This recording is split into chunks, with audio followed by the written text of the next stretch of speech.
Originally intended to be a miniseries, Big Little Lies is a 2-season drama that follows 5 very distinct but equally conflicted women living in California who have been consumed by a twisting murder investigation. With an ensemble cast of powerhouse actresses with Reese Witherspoon, Nicole Kidman, Laura Dern, Zoe Kravitz, and Shailene Woodley as the Monterey Five, they all come together to form an addictive but increasingly troubling mystery that asks more questions than it answers. Alongside the unfolding mystery, we dive into each of these women's lives, all of which are in turmoil of some nature. There's tragedy and hardship, but the strength of the performances that each of these actresses give in the show makes their characters feel like each and every single one of them have their place in the show rather than feeling like weak sauce. And while the second season may not be quite as phenomenal as the first season, Big Little Lies still remains one of HBO's most rewarding and finely acted productions. In other words, it's a pretty damn good show that definitely deserves your attention.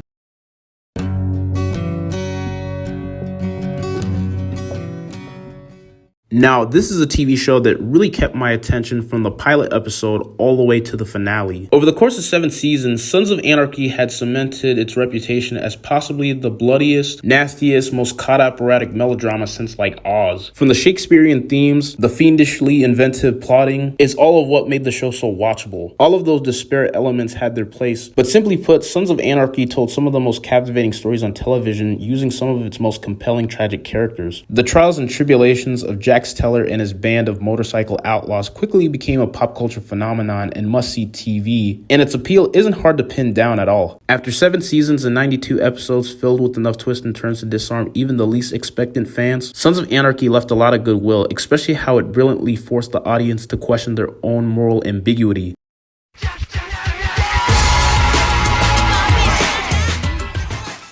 The Shield is such a brilliant crime drama that consistently dared to make monsters out of its heroes, tackling corruption, betrayal, and institutionalized power with both intelligence and style. With characters who push the line between villain and anti-hero, the show is about an LAPD cop strike team led by Vic Mackey, played by Michael Chiklis, who uses whatever illegal means necessary to make his team the most successful the force has to offer. It's one of the finest examples of a TV show that successfully escalates every single season, and with every single season, feels like a proper continuation of the last, subverting every expectation with every new twist. A trend started in the show's premiere with a shocking, brutal murder. The Shield pushed the boundaries of what modern TV could put its viewers through, and the results, from the epic premiere to the haunting finale, were to die for.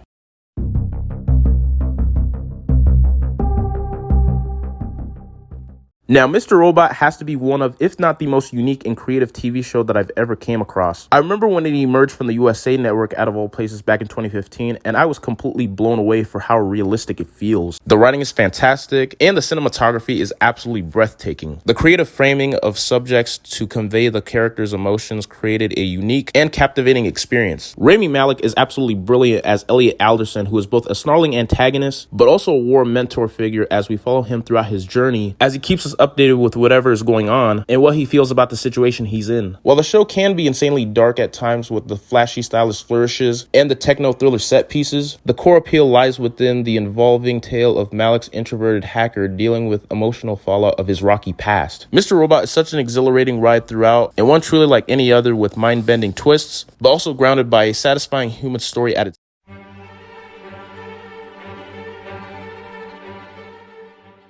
Okay, look, before y'all say anything, look, just hear me out and let me address the elephant in the room right away. I am aware that The Walking Dead has been somewhat of a complicated show. And yeah, the show's definitely had its ups and downs over the years, considering the fact that the horror drama definitely took a huge dip in quality in the 7th and 8th season. But I really feel like people should not let that overshadow the fact that the first 6 seasons of The Walking Dead was top-tier television. It's probably the greatest zombie show we've ever had because during its peak, the series constantly proved that the moral conflicts showcased by a group of survivors following the collapse of civilization proved extremely compelling. The Walking Dead brought us so many unforgettable characters by the truckload, plenty of fantastic performances, and moments of chaos, tension, romance, and high drama. And upon watching seasons 9 through 11, the show improved again. Even though the glory days of The Walking Dead are definitely way past behind them, and it's definitely not as popular as it used to be, I still recommend you give this show a shot, even despite how dreadful the 7th and 8th seasons are.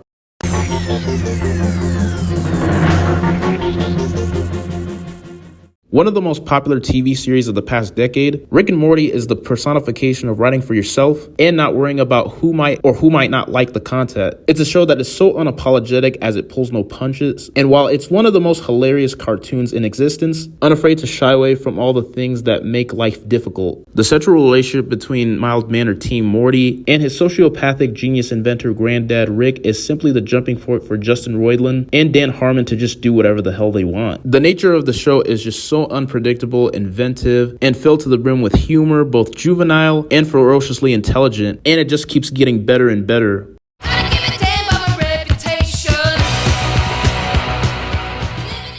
Now, anybody who's familiar with Freaks and Geeks should know that it has a reputation for being one of the greatest TV shows to be canceled after just having just one single season. As a concept, the show is very simple. Created by Paul Feig and produced by Judd Apatow, the story revolves around high schoolers dealing with bullying, drugs, peer pressure, drinking, and, just typical teenage shit. The show had such a spectacular way of navigating the ins and the outs of growing up with a sharp eye that most shows severely lack nowadays. Plus, this show was also responsible for kickstarting the careers of future stars from James Franco, Seth Rogen, Jason Segel, Linda Cardellini, and Busy Phillips. Even though it's a damn shame that Freaks and Geeks got cut off the air way too soon before its time, the show would go on to become a cult classic 2 decades later.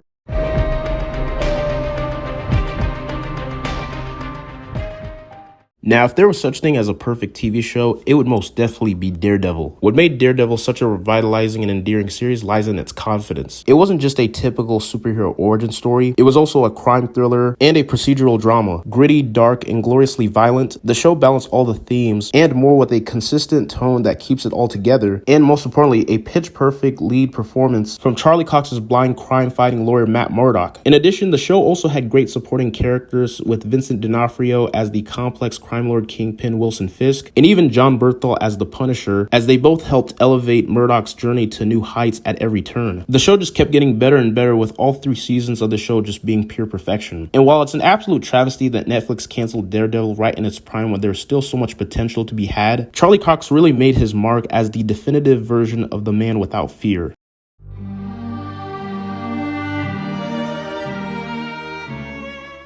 The Leftovers is a show that is based on a very simple premise. One day, an inexplicable global event causes 2% of the Earth's population to vanish without a trace, and in the aftermath, the rest of humanity is tasked to deal with grief and loss as emotions boil over the religious turmoil and violence, and the world becomes increasingly fractured. The Leftovers may not always be a pleasant viewing, but the show unfolded like great literature as it got better throughout its 3-season run, thanks in large part of its engaging enigmas and the brilliant acting from the powerful cast. Under the melodrama, the show deals with trauma, loss, and spiritually in a way deeply rewarding, whilst cleverly avoiding sharing answers to its wider mysteries. Each episode is capable of surprising you when it seems impossible, bringing unexpected changes that perfectly fits to the core plot. By virtue of the concept, The Leftovers may not be for the faint of heart, but nonetheless, it's absolutely worth the investment.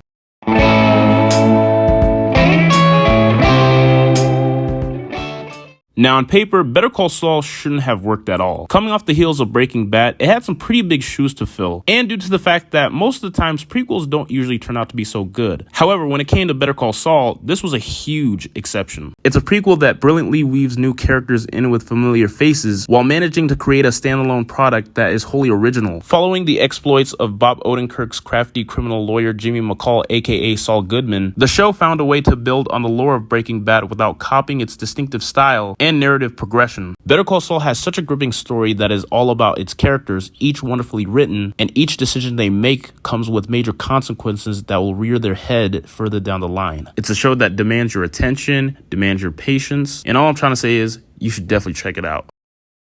When you walk through the garden, watch your back.